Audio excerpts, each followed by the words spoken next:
Hello everyone, ಎಲ್ಲರೂ ಹೇಗಿದ್ದೀರಾ? ಎಲ್ಲರೂ ಚೆನ್ನಾಗಿದ್ದೀರಾ ಅಂದ್ಕೊಂಡಿದ್ದೀನಿ. ನಾನು ಕೂಡ ಚೆನ್ನಾಗಿದ್ದೀನಿ. So welcome to Spirit Wonder. ಇವತ್ತಿನ ಮೆನ್ಯೂ ಬಂದು ಇಡ್ಲಿ, ಮೃದುವಾಗಿ ಇಡ್ಲಿ ಹೇಗೆ ಮಾಡೋದು ಪರ್ಫೆಕ್ಟ್ ಅಳತೆಯಲ್ಲಿ ತೋರಿಸ್ತಾ ಇದ್ದೀನಿ. ಸೊ ಹೇಗೆ ಮಾಡೋದು ಅಂತ ನೋಡ್ಕೊಳ್ಳೋಕ್ಕಿಂತ ಮುಂಚೆ ನನ್ನ ಚಾನಲ್ನ ಸಬ್ಸ್ಕ್ರೈಬ್ ಆಗಿಲ್ಲ ಅಂದರೆ ಈ ಕೂಡಲೇ ನನ್ನ ಚಾನಲ್ನ ಸಬ್ಸ್ಕ್ರೈಬ್ ಆಗಿ. ಸೊ ನಾನಿಲ್ಲಿ ಒಂದು ಮುಕ್ಕಾಲು ಲೋಟದಲ್ಲಿ ಉದ್ದಿನಬೇಳೆ ತೊಗೊಂಡಿದ್ದೀನಿ, ಮತ್ತು ಮುಕ್ಕಾಲು ಲೋಟದಲ್ಲಿ ಸಬ್ಬಕ್ಕಿ ತೊಗೊಂಡಿದ್ದೀನಿ, ಆಮೇಲೆ 1 ಲೋಟ ಅವಲಕ್ಕಿ ತೊಗೊಂಡಿದ್ದೀನಿ, ಆಮೇಲೆ 3 ಲೋಟದಷ್ಟು ನಾನಿಲ್ಲಿ ರೇಷನ್ ಅಕ್ಕಿ ತೊಗೊಂಡಿದ್ದೀನಿ.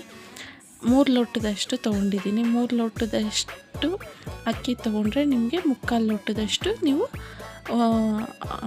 ಸಬ್ಬಕ್ಕಿ ಆಗಿರ್ಬೋದು, ಉದ್ದಿನಬೇಳೆ ಆಗಿರ್ಬೋದು ತೊಗೋಬೇಕು. ಸೊ ನಾನಿಲ್ಲಿ ಚೆನ್ನಾಗಿ ಎಲ್ಲನೂ ತೊಳ್ಕೊಳ್ತಾ ಇದ್ದೀನಿ. ಇದನ್ನು ಒಂದು 3 to 4 ಸಲ ತೊಳ್ಕೊಬೇಕು. ನೀವು ಇದನ್ನು 3 to 4 ಸಲ ತೊಳ್ಕೊಬೇಕು ಚೆನ್ನಾಗಿ.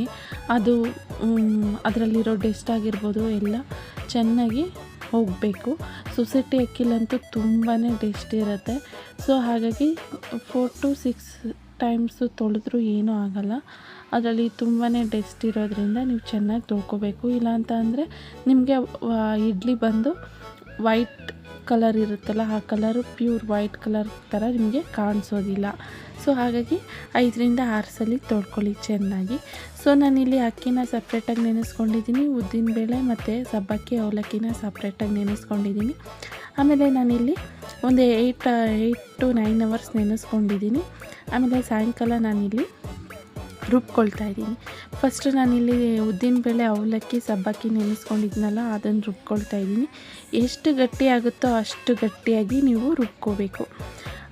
ಇದು ಎಷ್ಟು ಗಟ್ಟಿಗಿರುತ್ತೋ ಅಷ್ಟು ನಿಮಗೆ ಮೃದುವಾಗಿ ಬರುತ್ತೆ.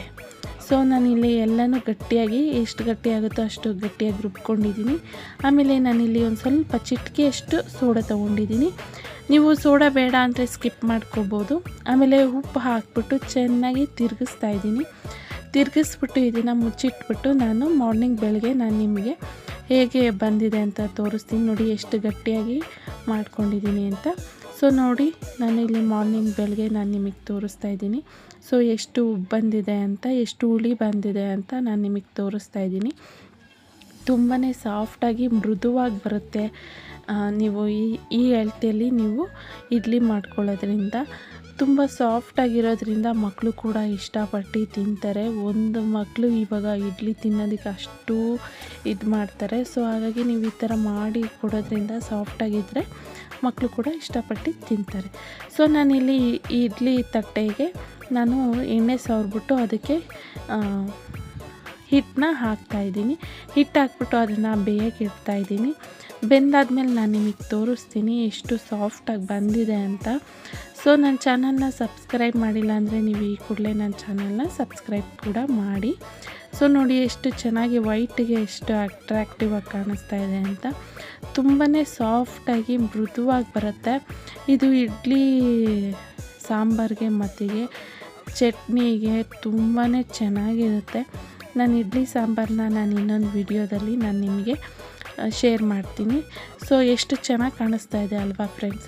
ಈ ರೆಸಿಪಿ ನಿಮಗೆ ಇಷ್ಟ ಆಗಿದ್ದರೆ ನನ್ನ ಚಾನಲ್ನ ಲೈಕ್ ಮಾಡಿ, ಶೇರ್ ಮಾಡಿ, ಹಾಗೆ ಕಮೆಂಟ್ ಕೂಡ ಮಾಡಿ.